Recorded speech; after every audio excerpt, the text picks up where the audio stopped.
Afghanistan seemed to be on a bit of a road trip. After they went through the tough city traffic, they seem to be cruising along nicely on the Lahore-Islamabad M2. The ring road is what they call it. Afghanistan 325 for 7. England, well, lost Mark Wood for a while. He came back, didn't look like he was as effective. Jofra Archer, for some strange reason, kept bowling slower balls. And Ibrahim Zadran kept reading those slower balls. 177, the highest score, individual score in the history of the ICC Champions Trophy. 326 for England to win. If not, it shall be goodbye for them. Let's say hello to Harsha Bhogle and Michael Vaughan. Wasn't that a strange bowling, fielding performance from England, Harsha? It was an intoxicating batting performance. Okay. 37 for 3 after 9 overs. They were 288 after that. Yeah. They got 150 plus in the last 15 overs.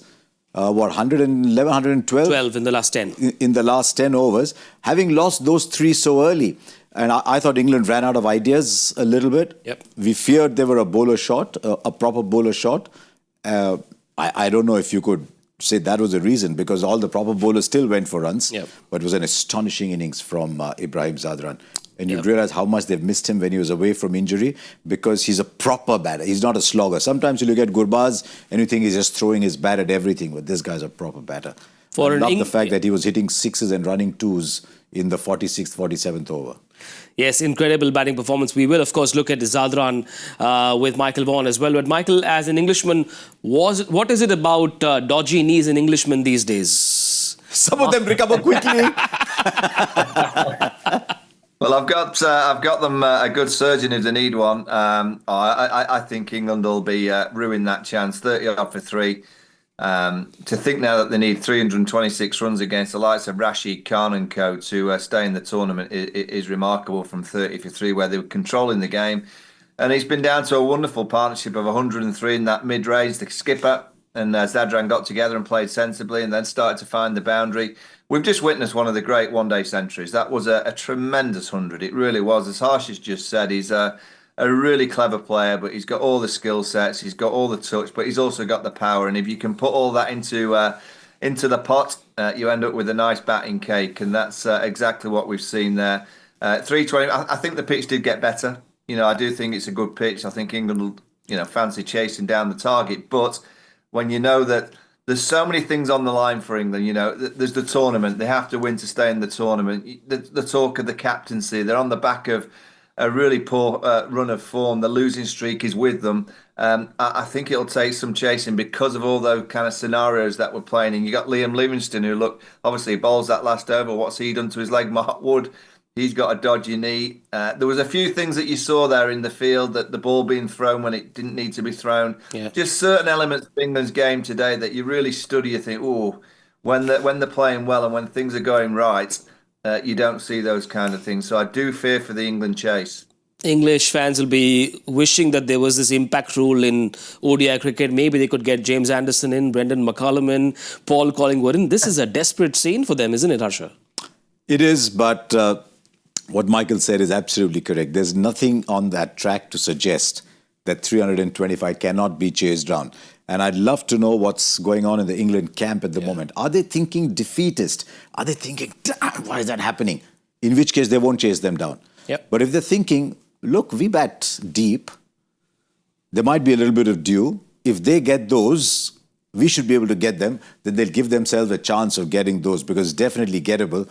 But the fact that they allowed Afghanistan to get to 325, I don't know if that's even fair to Afghanistan to say that England allowed them to get there, because they muscled their way through to 325. It's a great innings. What about Uncle Nabi? Everyone's talking about all these young guys. He played Division 5 with Japan and Botswana for Afghanistan. And at this stage in life, he's coming in and making 40 of 24 against this attack. Brilliant. 2 4s and 3 6s. But clearly the foundation and most of the floors of this skyscraper were built by a 24-year-old, Ibrahim Zadran, 6 6s and 8 4s. And that means about 84 of those 177 were scored of the big shots. The others were singles, perhaps a testimony to his fitness as well, Michael. Yeah, a pure innings. I don't think you can play any better. That 20 that he hit off Jofra Archer when Jofra was brought back into the attack, just deflecting the ball. He hit him down the ground for a 6 and then just worked him through backward point. 3 and 3. That was just skill, awareness of where the ball's going to be coming down to you. And as Harsha mentioned, the fitness levels to be able to bat, in the heat and to bat pretty much throughout 50 overs in this modern game where it's so proactive, and you're having to be so busy, you're having to sprint between the wickets all the time. Shows that he's not only got the game, he's got the levels of fitness required to bat the innings out. It would have been exactly what Jonathan Trott would have wanted from his team. That kind of score, that kind of innings at the top of the order, a couple of cameos to match, and to get just over 300 with the likes of Rashid Khan. That is exactly the reason why Afghanistan have batted. Just to get a number on the board and say to England, what have you got in a chase when you're going to be facing... There won't be a huge amount of spin, but with Rashid Khan, Noor Ahmed, Nabi, you mentioned the Uncle Nabi, Harsha, he'll be very smart and clever. He won't be tossing it, he'll be firing him in, he'll be changing his angles. So those 3 spinners I've mentioned will be making it very, very difficult for the England team. Harsha, Afghanistan, they don't have a domestic circuit. They hardly get bilateral series, one-day series against the big countries, and yet you have a batter who plays correct cricket, lasts almost the full 50 overs, and doesn't look like he slogs at all. He's a proper correct batter that'll delight a purist. And players who are getting better. Yeah. You look at some countries around the world, and I'm looking particularly at players like Abdullah Shafiq, Liton Das. You look at people around us. Players you looked at and said, wow, and the players who are not making their country side. Look at Zadran, getting better still. Azmatullah Omarzai, getting better. Rashid Khan at that level, sustaining himself at that level. So these are players who are either getting better or sustaining an already high level. That tells you something is very right in the change room. Something is very right in their thinking. Maybe it's just the environment that's been created and everyone playing together. Maybe the environment they've come from binds them together and makes them play well. But there's something very right happening about the men's team in Afghanistan. One-day cricket, the middle overs, singles become important. Is this innings the kind of template that the likes of Babar Azam, Mohammad Rizwan, the Bangladesh middle order as well should take a leaf out of, learn a lot from what Zadran's done tonight, Michael?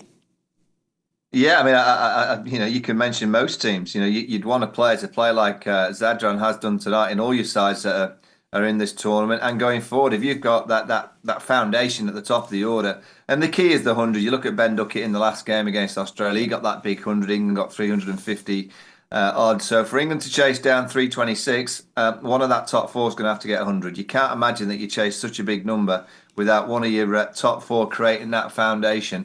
And if they have one of those players that gets to 3 figures, with the depth that England have, I'm pretty sure they'll get quite close to this target, if not win the game. But it will require one of that top 4.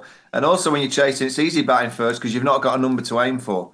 When you're aiming for such a big number, sometimes you can go a little bit too hard too soon because you want to get off to a flyer. And if you look at the way that Afghanistan kind of based their innings, it was the last 20 overs where they really flourished. Yep. The first 30 overs, they were just circumspect, just gave themselves a chance, got into the contest, and it was the last 20 that nearly went for 200 runs. It really was the flourish.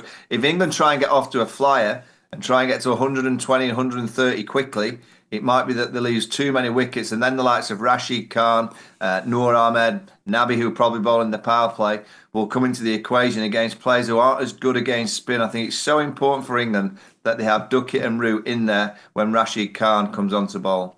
From 37 for 3, they went up to 140 for 4. That partnership of 103 between the captain Shahidi and Ibrahim Zadran came off 124. So they clearly seem to have a plan, weren't in a hurry. Is that a sign of a mature team, knowing that they can cover up in the back 20, which is exactly what they did today?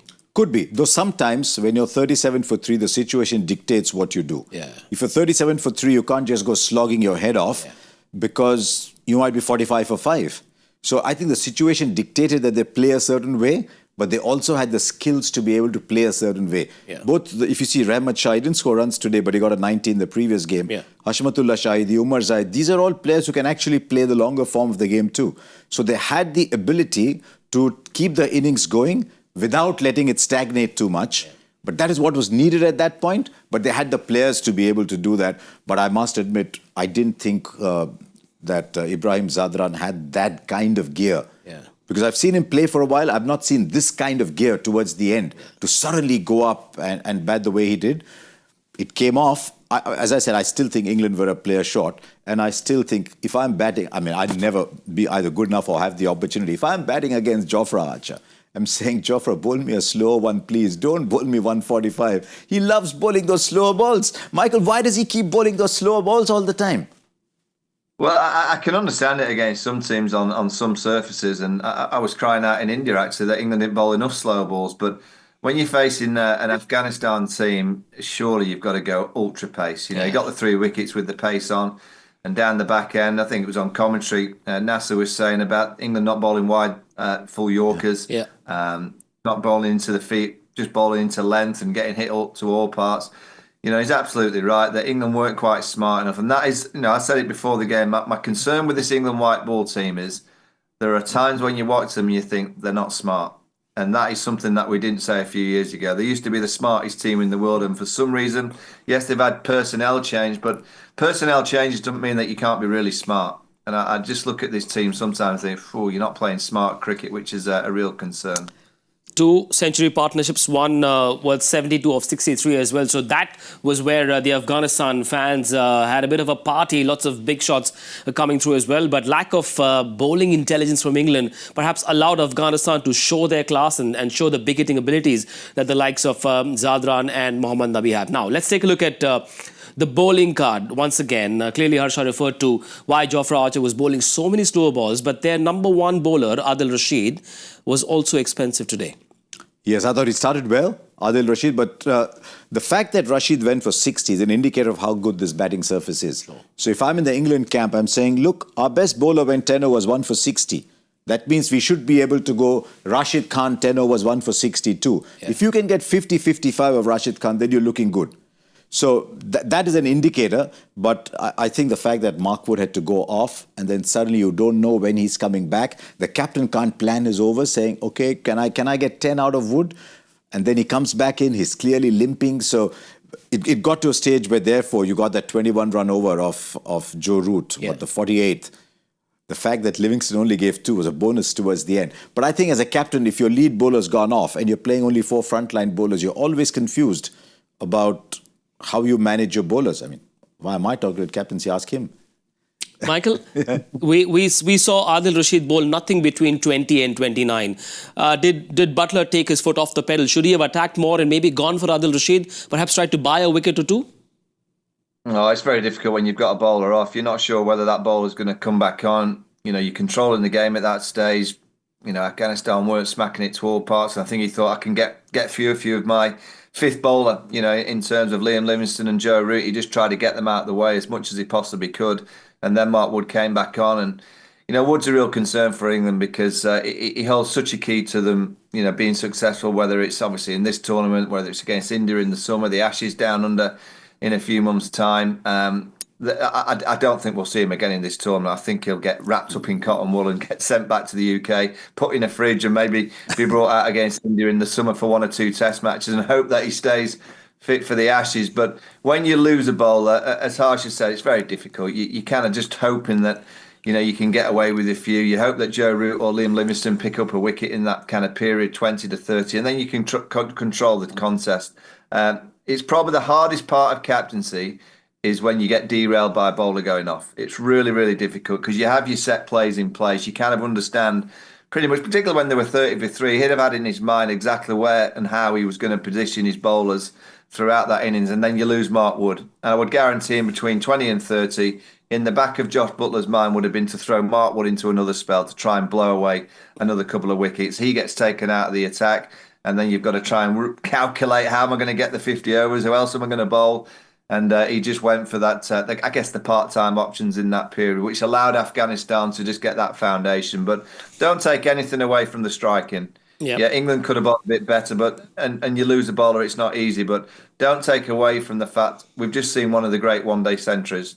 And we saw a 40-year-old come down the back end and hit the ball to all parts from nowhere. So brilliant striking. And that, for me, tells me, and Harsh is right in saying 10 overs 1 for 60, Adil Rashid, who's been bowling as well as anybody in the world, says to me that this pitch is a good pitch. There are 2 ways in which England can perhaps look at the second innings. One is to look back at their scorecard, their batting show in their first match against Australia. The other is to say, maybe we don't have Livingstone and therefore should we be a little bit cautious because Ben Duckett, they'll expect him to deliver the same results, but will he be a little more circumspect? I'll tell you who's. I mean, I love Ben Duckett as a player. I've always said I don't think England have given Ben Duckett the credit that they've given some other players. But watch out for Phil Salt. Because if England have to chase these 325, Salt's got to get them off. They've got to be 50 for no loss in 6 overs. I know Michael said too, and that's fair, that look at how Afghanistan went. But if you're chasing 325, you want to get on top of the game very quickly. Yeah. So my eyes will be, I love Duckett, my eyes will be on Salt, on how he goes about it. I've just been told a little piece of trivia in my ears though. Ibrahim Zadran was 7 years old when Mohammad Nabi started playing for Afghanistan. And he wants to play with his son, who's 18 years of age. I know. Can you imagine if his son's friends are playing around and one of them turns up? I mean, there's 18, 19-year-olds playing for Afghanistan. Yeah. They say, he's my dad's, he's my friend's father I'm playing with. Terrific story that. Yeah. Michael, put your England captain's hat on and tell us what you would tell Ben Duckett and Phil Salt. Go out, you have the license to thrill, or do you tell one guy to just hold one end and the other guy to go for the big shots? Oh, Phil Salt only knows one way. He'll come out and try and crash it. He's not been in great form. He's got off to the odd start against India a few weeks ago, but he's not gone on, and it's a perfect chance for him to do that. I think Ben Duckett should just play the way that he did the other night. He can just play naturally and score so quickly. I'll be very interested to see Jamie Smith, actually. In the back of my mind, I can't imagine that he'd have faced too much of Rashid Khan. He's only new onto the scene. He's not been around the franchise leagues too much. So I'll be interested to see how Jamie Smith goes against Rashid Khan. And as generally always the case, it'll come down to Joe Root. Can he play that glue role in the middle? And then it's the firecrackers, the likes of Harry Brook, Josh Buttler, Liam Livingstone, Overton. They've got so much power, England. And if this pitch stays true, it'll just come down to their smartness. If they play smart, if they just try and crash it from ball one, they'll lose wickets. They're going to have to play with a little bit of smartness at times and manoeuvre the ball into the gaps, work around. Partnerships are the key. If they get one big partnership, I think they'll get over the line. But there's just something about this England mechanism at the minute in white ball cricket. It's not been going well. And I've seen it before in the past. I saw it in my time when the white ball team was struggling and suddenly you expected to win a game that you know you should be winning, and suddenly the pressure's on, you're chasing something. And that 326 probably feels at the minute like a 370 chase for England because they're under so much pressure. And there's so much pressure under Josh Buttler's captaincy reign. I'm intrigued. I honestly have no clue how they're going to go about it. I know they'll go attackingly, but I'm not too sure how this is going to end up because I just think there's a few areas of this white ball team that I've got concerns about. And that makes me quite nervous about this chase. Momentum. I'm sitting in that change room. I'm thinking, who's going to bowl the first 10 overs against us today? Fazal Haq Farooqi. Yeah, he's a good bowler. Fazal Haq Farooqi is a good bowler. Azmatullah Omarzai. He's sort of a fifth bowler, sixth bowler kind. So he'll bowl a bit of seam up. Gulbadin Naib will bowl a bit of seam up. I think I've got great opportunity there with Omarzai and Naib. So is Noor Ahmed going to bowl in the power play? Rashid doesn't like bowling in the power play. Yep. Is Nabi going to bowl a little bit? So if I've got an off spinner, do I have my opportunities there? So if I'm sitting in that change room, I'm thinking, who's going to bowl at me in those first 10 overs? Can I max those 10 overs? You reckon they'll maybe throw Nabi at Ben Duckett? It could be. Definitely will. Nabi does bowl the difficult overs. You've got to hand that to him. But definitely, yeah. I still think those first 10 overs are there to be taken. Momentum, mojo clearly with Afghanistan. But if Zadran can, there's no reason why the likes of Root and Buttler can't. They're the more pedigreed players. Yeah. And they've got to have a plan. Good old-fashioned cricket where you keep the scoreboard ticking and maybe just go for the big shots towards the end if necessary. Yeah, we've got a good match on our hands, I'm telling you. A great admiration for what Afghanistan have done, but we'll discover at some point, about 15, 20 overs into the game, whether this 325 is a match-winning total or whether it's just a fighting total. Michael, we'll bring up the Afghanistan lineup for you to tell us what their bowling plan is going to be in the first 15 at England's top 3.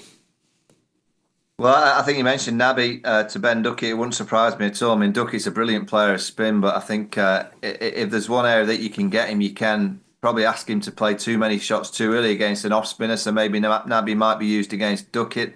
Farooqi, as you mentioned, I'm intrigued by Noor Ahmed. You know, left arm kind of wrist spinners are always tricky for any players, but particularly England style players who spin. And Rashid Khan. I mean, you're just looking at Rashid Khan's numbers and experience.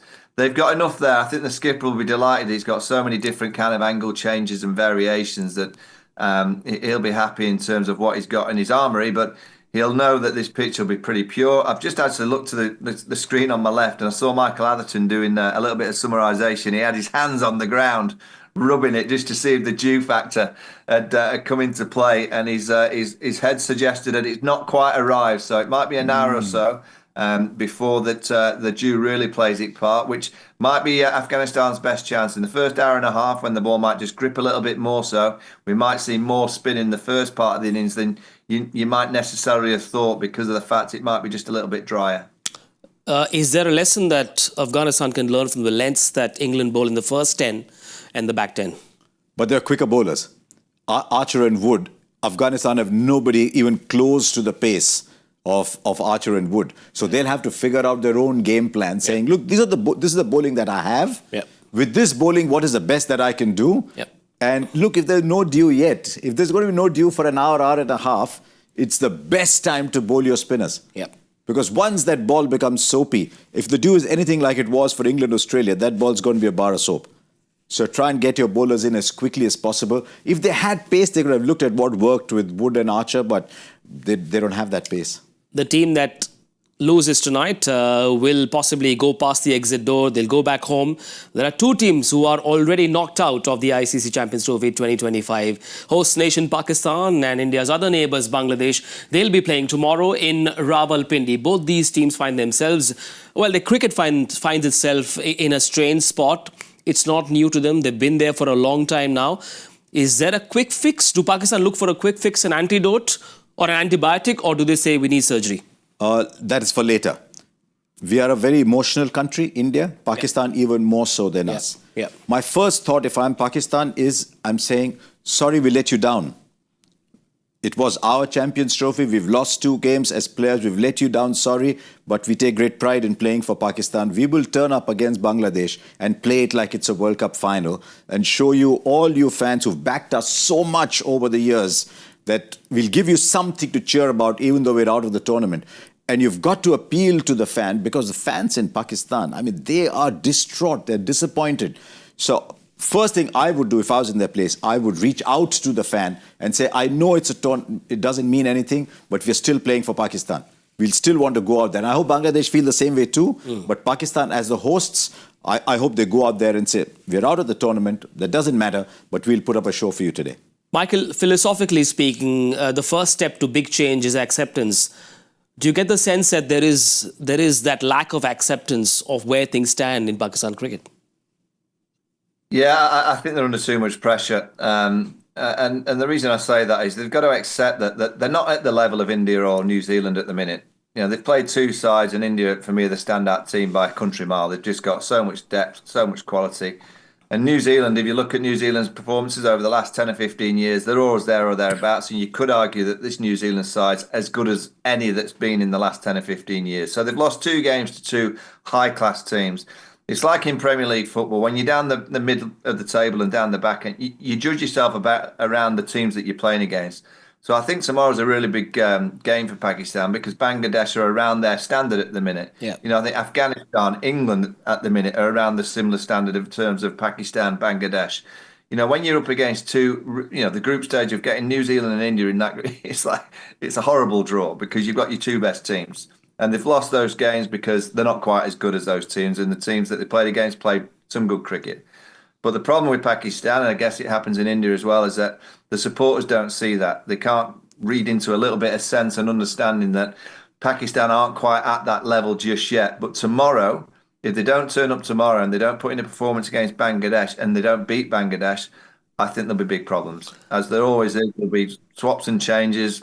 Coaches will be going backroom teams, captains. There'll be more of the board coming back from probably 15, 20 years ago. It just always seems to be the case. I just think they've got to stay consistent. They've got to stay consistent just for a period until the next T20 World Cup, of giving this group a chance to develop a culture of trying to get close to the better teams in the world. They're not in that category at the minute. And the only way you can get into that category is by being consistent with your players, being consistent in selection, and consistent in the culture that you create around the team. And if they can do that and stay quite consistent in this group, you never know. It might be that the T20 World Cup in a year or so's time, they become a little bit better. Yeah. But at the minute, I don't see them being close to the likes of India, New Zealand, Australia. I just don't think they're at that level just yet. Harsha, in the last 3 years, Pakistan cricket, 4 chairmen, 8 coaches, 4 captains, 26 selectors. The rot is much deeper. There is more to their troubles there was than just on-field performances. You know, Saurav Ganguly told me once when there were a lot of captaincy changes happening, he said, sometimes you give your captains the time to fail, but you don't give them the time to learn from that failure to become better captains. So by the time you're learning and you fail, you're gone. There's someone else comes in. He's learning to fail. He's learning, he fails a bit, gone. So everyone's only failing. You're not giving anybody, you're not showing faith in people to allow them to learn from their mistakes and become better. So you've got Aqib Javed as the coach. He's watched this. He's watched what's going wrong. He's probably got in his head, this is what we did wrong. But by the time he figures that out, there's 16 other selectors, and he's the third coach to have been, there's 3 coaches after him who have already been sacked. So if you are in this constant turbulence, can you grow a plant in a typhoon? If your whole cricket system is in constant turbulence, what is going to grow there? And I just think they need to be patient. There's never a shortage of talent there. This team, I was told by Ramiz and Vaz when I was in Dubai that this is the best set of players they have. If this is the best set of players you have, you can't keep chopping these guys out. If you say, these are the best I've got, I'll stay with these guys and I'll ask myself, why is Shaheen Afridi stagnated? Why is Naseem Shah stagnated? Why is Shadab Khan not playing in the side? Why is Abdullah Shafiq not in the side? We give them time. And I'm sure they'll be able to come out of that. But do they want to give time? Because there'll be 2 new chairmen before you know. Sana Mir on a cricket show in Pakistan a couple of days ago was asked where Pakistan got knocked out, and she said they got knocked out the day they selected their squad for this event. Did they misread the conditions? What is it? I have no idea. Let's pull up that squad. I would love to have an idea, but I do not. Because they picked one opener. They converted their best ever number 3, not best ever, okay, there was Zahir Abbas and the others in the days gone by. Yeah. They converted one of their best number 3s into an opener. They picked only one. When that opener got injured, they brought in someone from outside the squad and straight away in. So Usman doesn't get a game, Kamran Ghulam doesn't get a game because they're all playing for one particular spot there. Yeah. So, and they picked one spinner. One only, spinner yes. is what they picked. And you saw in that game in Dubai how well Abrar bowled. Yep. So maybe they thought that they don't have spinners, that Salman Agha can still do the job. I have no idea what was happening in that selection. Before we go to Bangladesh, very quickly, changes for the last game, or do you go with the same 11? I don't know. They rate Kamran Ghulam high. Yep. So do you want to play Kamran Ghulam in the side for Tayyab Tahir? Yeah. And see how that goes? I don't know. Right. Bangladesh also in a very tricky spot. They have the 2 M's, veterans. The question, Michael, that's being asked is, should Bangladesh have moved on a lot earlier from these 2? Should they have tried to rebuild their white ball team a lot earlier than they have? There's no Shakib. Littendas was not picked. What's going wrong with them? So you're talking Mushfiqur and Mahmudullah? Yep. Yeah, okay.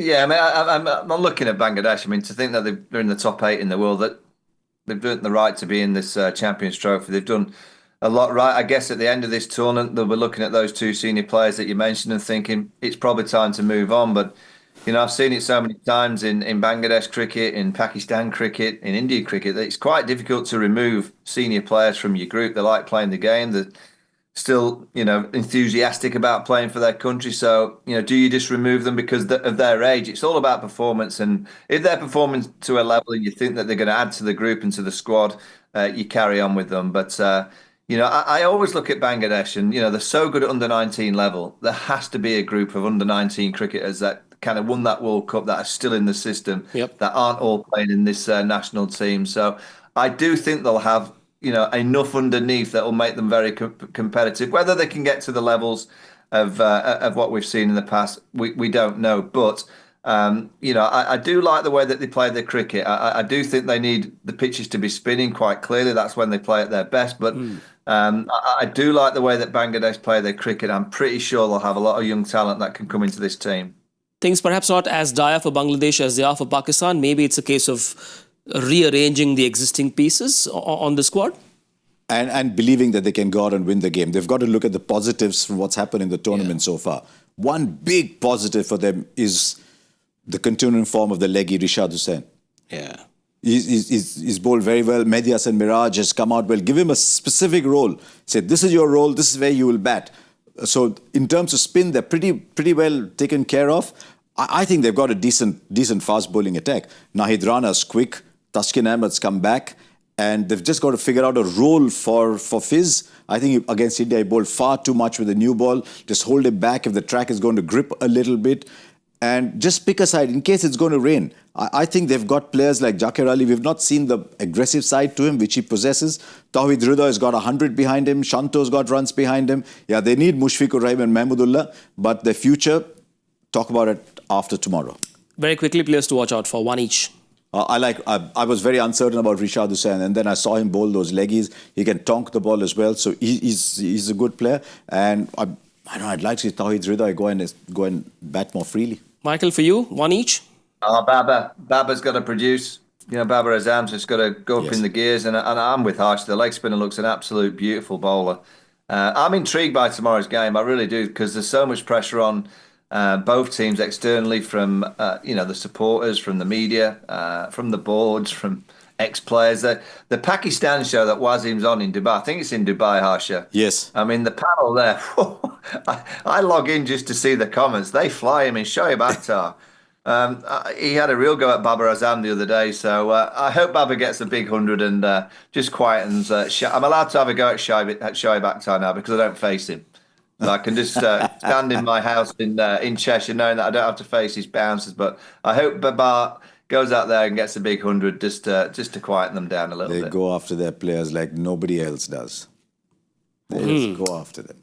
For now, though, let's refocus on England's chase. It's gotten off to a good start. First ball boundary for Philip Salt of Fazala Farooqi through long off. So they need to keep that going as well. Very quickly, gentlemen, predictions, 10 over score.